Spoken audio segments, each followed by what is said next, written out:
নেতাজি সুভাষচন্দ্র বসুর মৃত্যু রহস্য ইতিহাসের সবচেয়ে বড় ধাঁধা। কে ছিলেন নেতাজি? সুভাষচন্দ্র বসু ছিলেন ভারতের স্বাধীনতা সংগ্রামের এক অগ্নিপুরুষ, আজাদ হিন্দ ফৌজের প্রতিষ্ঠাতা এবং জয় হিন্দ স্লোগানের প্রবক্তা। সরকারি বিবরণ: বিমান দুর্ঘটনা।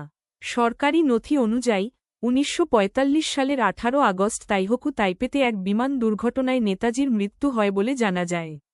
পরবর্তীতে শাহনওয়াজ কমিটি ও মুখার্জি কমিশন এই ঘটনার তদন্ত করেছিল।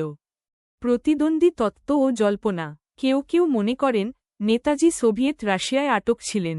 আবার অনেকে বিশ্বাস করেন তিনি ছদ্মবেশে গুমনামি বাবা নামে ফৈজাবাদে বসবাস করছিলেন। তবে এসব তত্ত্বের কোনোটিই নিশ্চিতভাবে প্রমাণিত হয়নি। এই রহস্য কেন গুরুত্বপূর্ণ? নেতাজির মৃত্যু রহস্য শুধু ইতিহাসের একটি প্রশ্ন নয়, এটি লক্ষ লক্ষ ভারতীয়ের আবেগ ও শ্রদ্ধার সাথে জড়িত। সত্যের সন্ধান আজও চলছে, আর এই অনুসন্ধানই তাকে অমর করে রেখেছে। আপনি কি মনে করেন?